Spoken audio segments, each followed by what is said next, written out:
Oi, vilões. Acredito que um dos personagens mais interessantes das obras costuma ser os vilões, desde que eles sejam bem elaborados e escritos de uma forma boa. Entre a adolescência, acaba sendo normal para quem está consumindo animes consumir bastante shonens. Eu, nessa fase, não só adorava assistir, como também pesquisava mais a fundo sobre os personagens que chamavam atenção. E geralmente costumava ser os vilões. Na minha cabeça, a obra era definida de forma muito boa, se ela tivesse bons vilões. Então, com esse pensamento, eu costumava pesquisar melhores vilões dos animes. Até porque, às vezes, só às vezes, era mais fácil você por conta própria pesquisar referências de quais animes assistir do que pedir indicação de algum amigo, que geralmente no meu caso vinham piores tipos de atrocidades de recomendação. Havia alguns sites que citavam a presença de um personagem chamado Amigo, que tinha um design extremamente foda e da hora, um homem de terno com uma máscara branca e um símbolo de um olho junto de uma mão apontada para cima. E eu amo essa descrição. A prova máxima é que se você tiver carisma e lábia, consegue se colocar o mundo aos seus pés. O cara é maligamente genial e nos ensina a nunca zoar o amiguinho Bocó, pois ele pode criar uma seita e ser idolatrado como um deus no futuro. Tendo em vista, fui atrás e descobri que era um mangá chamado 20th Century Boys, ou Garotos do Século XX, que continha 249 capítulos, que por sinal é muita coisa, e um mangá adicional de 16 capítulos para complementar o final da obra. Mesmo em uma tremenda preguiça, comecei a ler, e aqui um ponto positivo a se notar é a leitura, que ela é extremamente dinâmica. Não sei se é pelo fato de onde eu estava lendo facilitava, ou se porque a leitura estava disponível em volumes, mas basicamente a cada página passada você nem percebia que havia lido 5 capítulos de uma vez, só realmente notava quando aparecia o título, pois não havia capa de início e fim, dando uma sensação de pausa que você tá progredindo e passando os capítulos. O mangá ele aborda uma temática um pouco semelhante a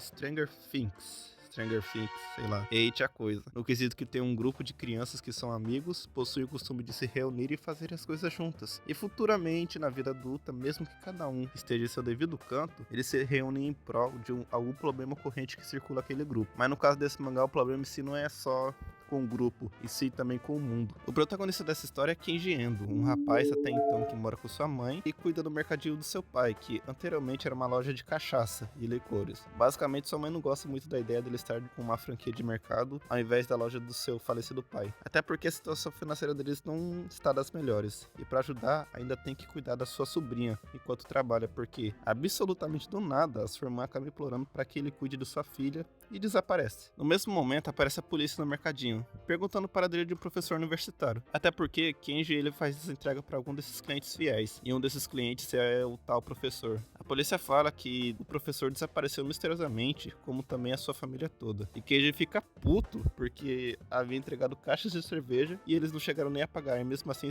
desapareceram. Então, Kenji vai em busca de suas caixas vazias e encontra um símbolo, aquele mesmo símbolo que tem na máscara do antagonista, que é um olho virado para cima e você já conhece. Como eu mencionei, esse mangá ele pega aquela temática de um grupo de crianças que gostam de aprontar e fazer as coisas juntas. Os amigos de Kenji, junto dele mesmo, criam uma base secreta que é só um monte de mato, e no meio disso eles criam um símbolo que seria a representação da sua amizade. Vem logo em seguida essa frase: qualquer um que conhece esse símbolo é um amigo de verdade. Isso faz entender que somente aquelas crianças e aqueles amigos conhecem esse símbolo. E como já sabemos, o vilão dessa história é alguém com o rosto desconhecido e que usa esse símbolo para representar sua seita, que até então é um pouco desconhecido. O vilão ele é chamado como amigo. Basicamente seria como se fosse o culto do amigo. E a obra vai ficando cada vez mais interessante porque além desse amigo usar o símbolo e a gente não saber se ele realmente é do grupo dos amigos de Kenji, ele também começa a fazer coisas que estavam descritas no livro de profecias. E você pergunta, o que porra é esse livro de profecia? Esse livro foi gerado de uma ideia de uma brincadeira das crianças e escrita por Kenji, que era uma maneira de como dominar e destruir o mundo. Então lá tinha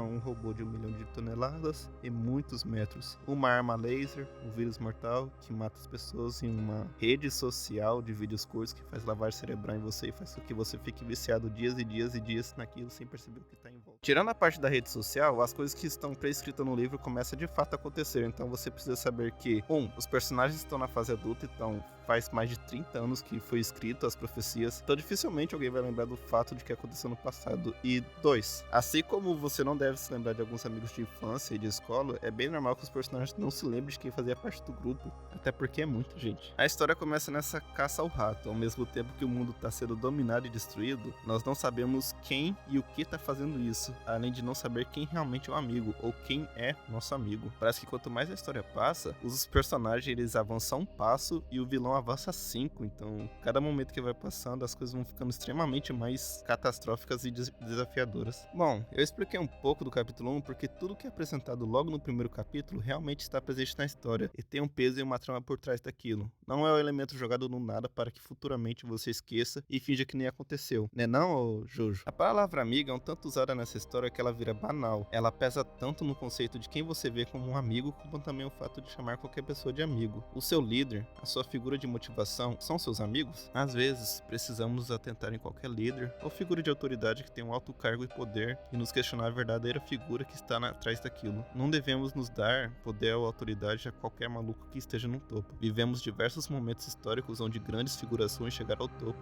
cometendo atrocidade não só pelo seu esforço, mas também como o apoio do povo. Como o próprio vilão da obra, ele costuma ser uma pessoa extremamente carismática e chamativa. Ele consegue te convencer de coisas que até você lendo e percebendo, você sabe que aquilo talvez não seja real ou verdade, mas a forma que ele faz, o carisma que ele tem, a sua personalidade é tão impactante que você próprio acaba caindo e acreditando naquele próprio culto que ele tem. É característica que, tipo, são poucos que tem, mas os poucos que tem conseguem fazer muito estrago com isso. A figura do anime no mangá é basicamente o herói do povo. Ele é o líder, ele é o deus, e o tempo todo bate a reflexão de quem realmente são nossos líderes. Enfim, eu gostaria de um dia fazer só um vídeo sobre o amigo. Ele não é só um bom vilão, ele também é um ótimo personagem. Ele é interessante, dá pra analisar muita coisa na mente desse personagem. Assim como no vídeo do Inferno de Dante me incentivou a ler o mangá, eu quero que você leia e presencie o quão bom é essa obra. Ela costuma puxar muitos momentos de música e referências ao século XX, com a popularização do rock. Então seria muito bom se esse mangá recebesse um anime. Há muita coisa aqui que ficaria muito interessante no audiovisual. A cada capítulo que vai passando, a história vai ficando muito boa e ela te prende naquele mistério e tudo que está em volta. Porque os personagens são bons, eles têm personalidade, eles têm peso, são personagens que você acaba gostando e tendo um apego, salvo algumas exceções. É aquele tipo de leitura que você passa horas lendo e quando mais percebe já leu facilmente uns 15 capítulos.